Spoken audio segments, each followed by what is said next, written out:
What's going on, guys? Welcome back to the channel, Big Dog Brett. Thanks so much for tuning in. Really appreciate you guys being here with us today.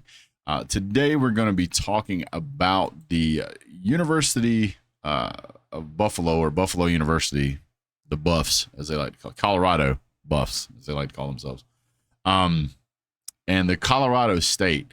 Man, what a weird game we saw here.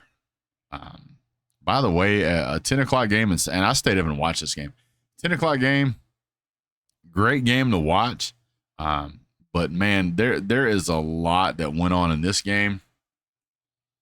And if you are a Colorado fan, I am speaking directly to you. This should be a wake-up call for you guys. This should be a wake-up call. This game showed you an inkling of what's coming down the road. You guys won your first 3 games. Hats off to you. Great job. But let me explain something. You guys should have lost this game, and you should have lost it if it wasn't for a couple of miraculous plays and some help by some referees. There is no reason why any team ranked inside the top 20 should have struggled with the Colorado State Rams. Now, I'm gonna hear you guys say, hey, you're just hating on Sanders. I'm not hating on Sanders. I don't like Deion Sanders, but that's not what we're talking about here.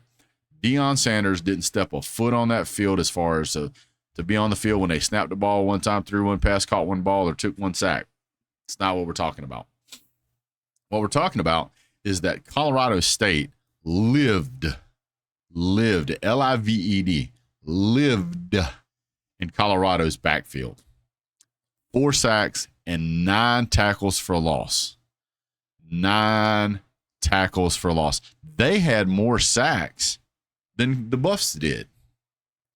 Now, guys, that should scare you if you are a Colorado fan, because what they just showed you is a completely unranked team, which is, I think their defense is ranked like 98th or something. I can't remember exactly. But this is not an elite level defense. Colorado State is not a team that most people have even heard of. Colorado State does not have a rich tradition of success. They won in all of last season. They won 3 games. 3. That's it. Guess what? In 2021, they won 3 games again. And then guess what? In 2020, they only won 1 game.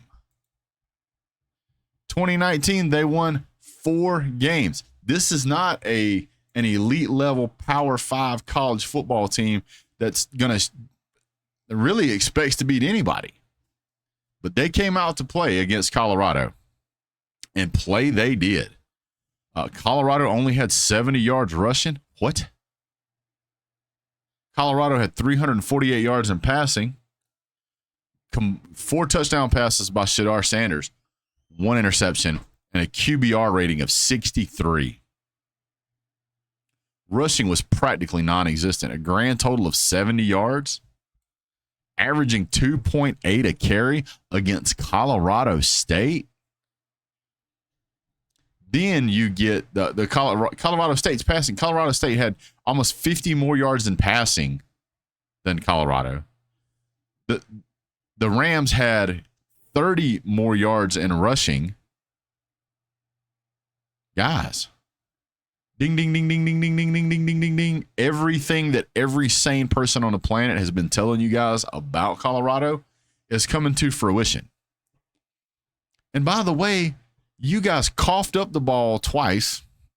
You recovered it once. Colorado coughed it up twice, recovered it once. But man, this is not. If it wasn't for Colorado State shooting themselves in the foot with both penalties and interceptions, they nearly beat you and threw 3 interceptions. If it wasn't for the pick 6, you definitely would have lost.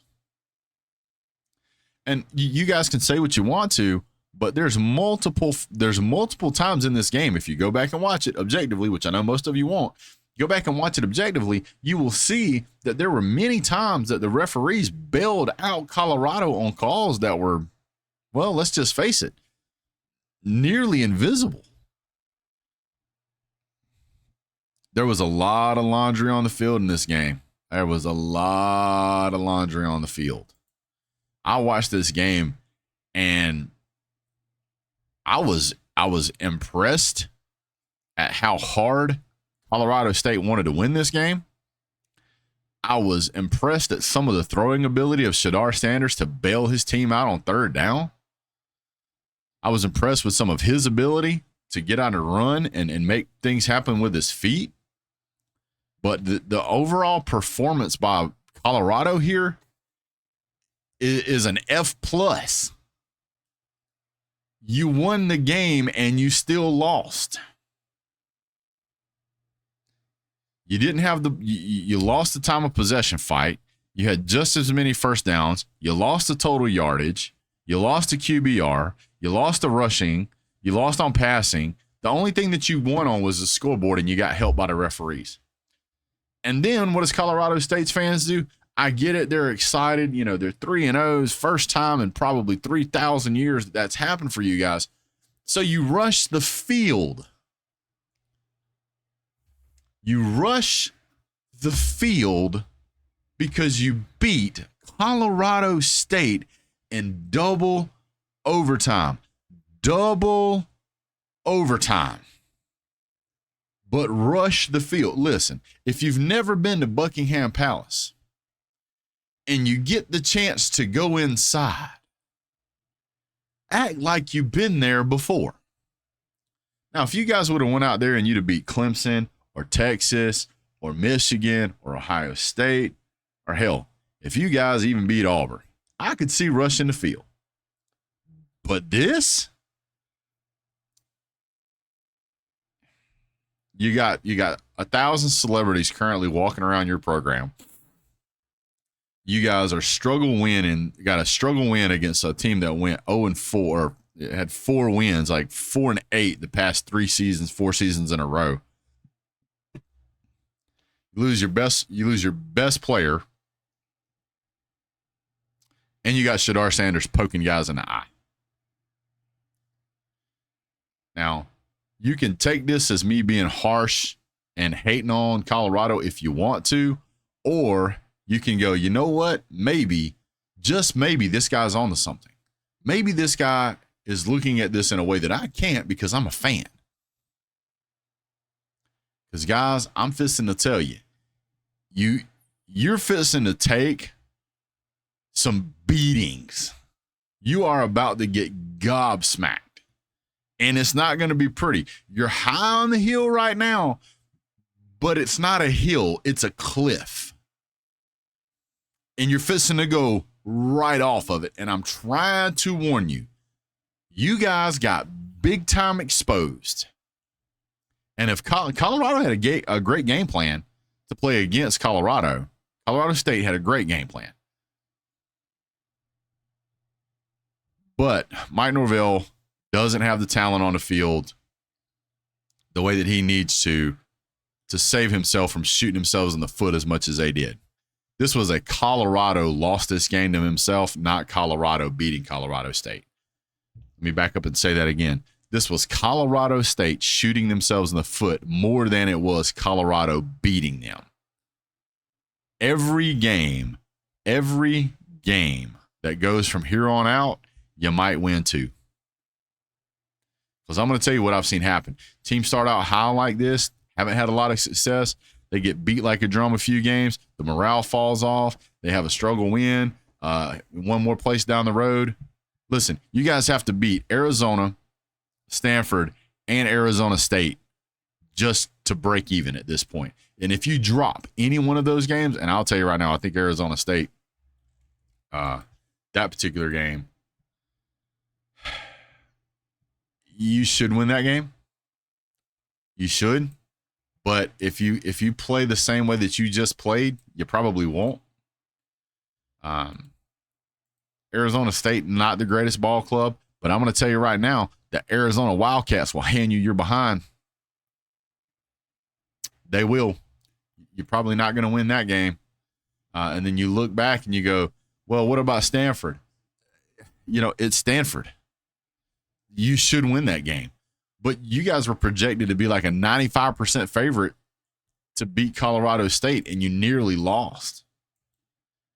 And then all of a sudden, here you go. You're going to get Colorado fans. Yeah, but we're so used to losing that winning this game was just, oh, that's awesome. Hey, no doubt. Revel in the victory, but try to hang on to some sense of reality. Because next week, you're going to see a lot of Oregon fans fade. And then after the USC game, you're going to see, oh, no, we suck again. That's what's going to show up after USC, because those two teams are going to beat you guys blind. They're going to beat you blind. You might recover and beat Arizona State. You might come out and beat Stanford, but then UCLA is going to destroy you. Oregon State's going to destroy you. Washington State's going to destroy you. And Utah's going to destroy you. And Arizona's probably going to beat you too. And you're going to end the season 5-7, and you're going to say, yeah, we're 5-7. Great. But there's a lot of Buffalo fans out there that are riding this hype train that are not looking at this objectively. You got, and just to be honest with you, if you don't get Hunter back, or if he gets happy feet, or if Shedeur Sanders gets kicked out of a game for poking a player in the eye, your season's over. I said earlier that you can't run a player 120, 130 plays a game every game and expect to make it through the season. And Buffalo fans were quick to jump up and say, yeah, but he did that in high school. Guys, this isn't high school. They're in a high school planet. They're in a high school team on the planet that is going to beat Oregon next week. There's not a high school team on the planet that's going to beat USC next week. There's not a high school team on the planet that's going to beat Utah in week 12. It's not going to happen. Now, what you've played so far is a bunch of pity-pat, powder puff, pancake, flipping, whatever. Softies. It's just going to get a lot rougher. And you could see the concern on Deion Sanders' face last night when he realized, ooh, we're not beating all these teams by 20 points.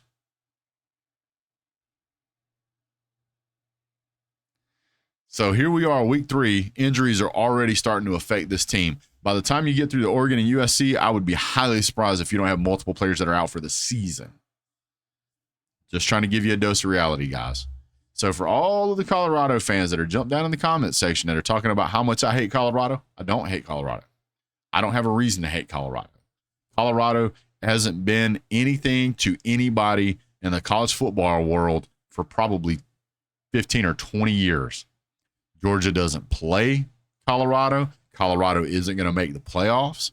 Colorado isn't going to even probably get to their division championship game. They're not going to win their side of the division. They'll be lucky to go to a bowl game. I'm not hating on Colorado, but I can tell you 100%, there's a lot of people that are going to take it that way because this is their first go around getting their team critiqued because they've flown under the radar for so long. When you're that team that nobody looks at because they're just, they're 4-8 every year, you don't hear any criticism. But then you get coaches and players jumping up, beating their chest, talking about how great they are. You're gonna draw some attention, and you're gonna get called out whenever you're wrong. And I'm sorry, Buff fans. Some of you guys are great. Some of you guys are awesome. Some of you guys are delusional. But that's part of college football. That's why we're here. So really appreciate you guys tuning in. Leave your thoughts and comments down below. We'll see you guys real soon. We will be doing the halftime review and, which most of you will probably disappear for, the game ending to the Oregon game for Colorado versus Oregon. We'll see you guys real soon. Have a great day. God bless. Go Dogs.